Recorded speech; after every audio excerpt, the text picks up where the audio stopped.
The crystalline spires of the imperial palace caught the dying light of the red sun, casting long, sorrowful shadows across the manicured silica gardens.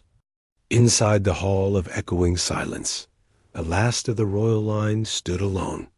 She was a princess of the K-Tari, a people of elegant, slender builds with skin the color of twilight and hair that cascaded like spun silver. Her title was now a whisper, her presence a living reminder of a fading dynasty. The genetic flaw that had woven itself through the royal lineage meant she could bear no children. In an empire where lineage was everything, she was, in the most polite terms, considered an evolutionary dead end. A treasure to be admired, but never to be claimed. The Grand Chancellor, his carapace-like skin etched with the history of his long service, approached the dais. His voice was soft, devoid of any hope. The final delegation from the Xylo system has departed, Your Radiance. Their prince offered condolences. The match with the Draxan Consortium. They have respectfully withdrawn. She did not turn, her gaze fixed on the imperial banners that had flown for 1,000 generations. I understand, Chancellor. There will be no more delegations. The dynasty ends with me. You may announce the succession protocols for the Council of Houses. As the Chancellor bowed and retreated, a different advisor, a younger male with the insignia of the Interstellar Diplomatic Corps, cleared his throat nervously. Your Radiance. There is one more. A representative from the Terran Confederation. A military attaché. He requested an audience weeks ago. The petition was filed under the old reciprocal visitation treaties. It was overlooked. A ripple faint as a moth's wing passed through the princess's composed features. Humans, the new loud, baffling species that had burst onto the galactic stage a century prior. They were short-lived, impossibly resilient, and operated on a social logic that confused the elder races. They valued strange things: individual choice, sentimental bonds, love. The concept was archaic to the Qatari, long since supplanted by genetic and political calculus. A human soldier, she said, the words tasting unfamiliar. And he knows? The Terran embassy was provided with the full disclosure. As per protocol, a humorless, soft sound escaped her, the ultimate test of their bizarre principles. Very well. Let him come. Let him see the end of things. He arrived not in flowing silks or polished ceremonial armor, but in the simple, crisp dress uniform of a Terran Confederation Marine. The dark fabric was unadorned, but for a few small medals and his nameplate. He was compact, solidly built, with a face that spoke of weathering under alien suns and eyes that held a calm, assessing light. He moved with a purposeful ease that seemed out of place in the languid, graceful halls. He stopped at the prescribed distance and offered a sharp, precise bow from the waist, a gesture he had clearly researched. Your Radiance. Thank you for receiving me. His voice was a low rumble, translated smoothly by the pendant on his chest. The princess finally turned. She saw no pity in his eyes, no calculation, only a steady, open attention. It was disconcerting. You have been informed of my condition, she stated, her tone flat, rehearsed. You understand the implications. There is no alliance to be forged here, no political advantage. I am a custodian of an empty palace. Why have you come? The human soldier stood at ease, his hands clasped behind his back. I read the bulletins from the diplomatic corps. I requested the audience after I read them.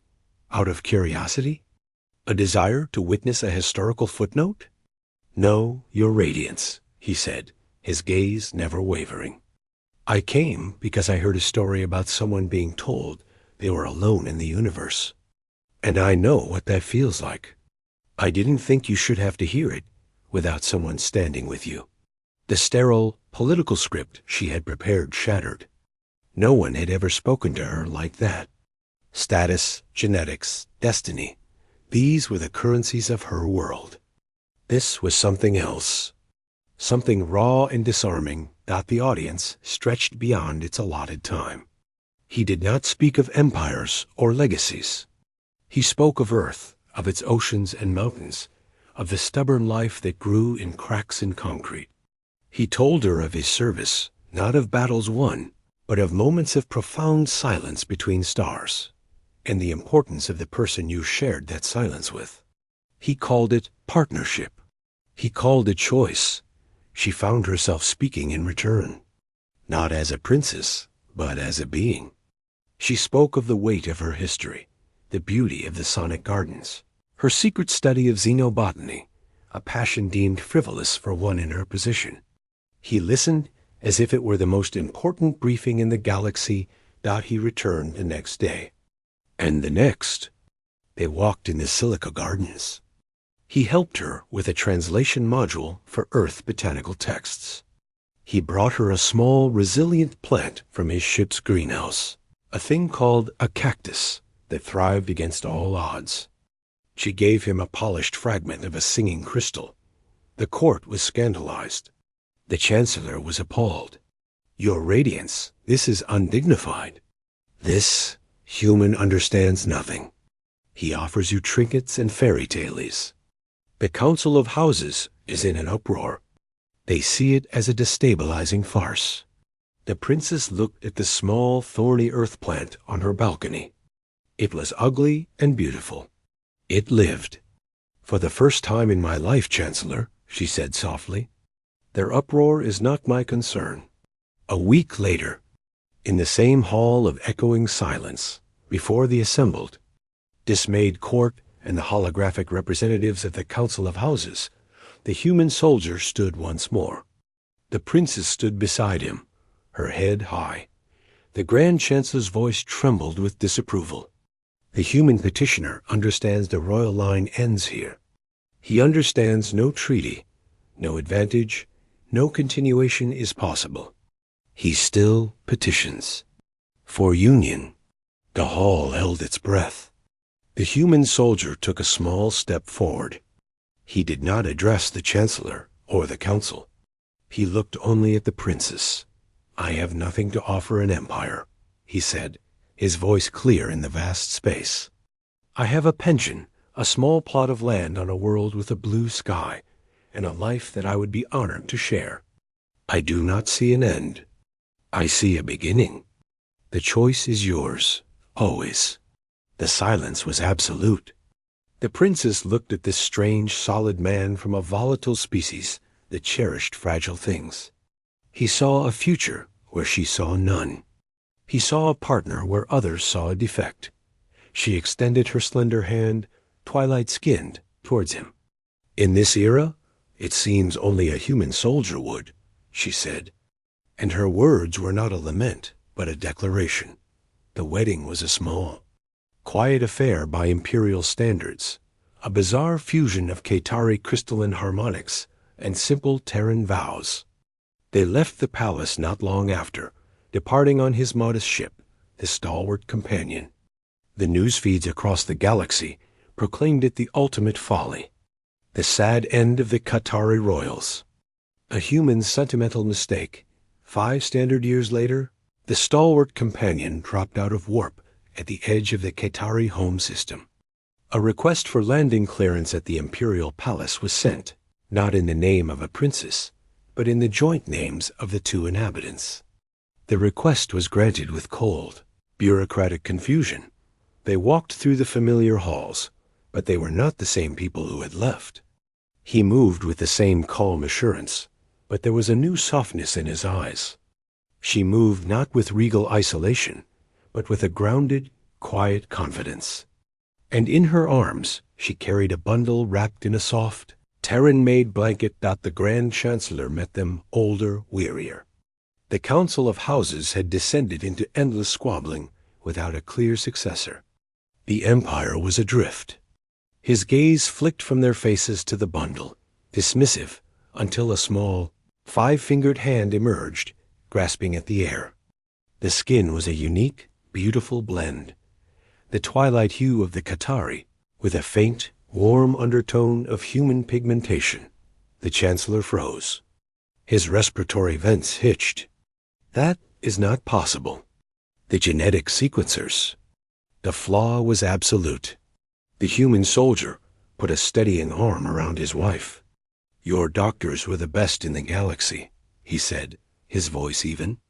They looked for a Qatari solution to a Qatari problem. Human genetics are notoriously adaptable, persistent. We don't always know the meaning of the word impossible. The princess, her eyes shining with a light no courtier had ever seen, gently pulled the blanket back. The child, a daughter, had her mother's elegant features and her father's determined brow. She was healthy. She was alive. She was the future. Her name, the princess said, her voice ringing in the silent hall, is Hope.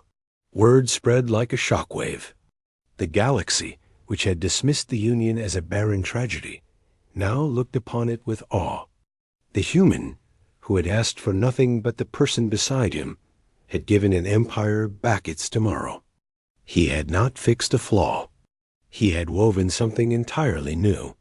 The old banners in the Hall of Echoing Silence still hung. But now, the silence was different. It was no longer the quiet of an ending, but the profound, breathless hush of a new dawn. And in that quiet, the most powerful force in the universe was not an empire's might, but the simple, stubborn choice of a soldier who saw a woman, not a pedigree, and in doing so, changed the fate of stars.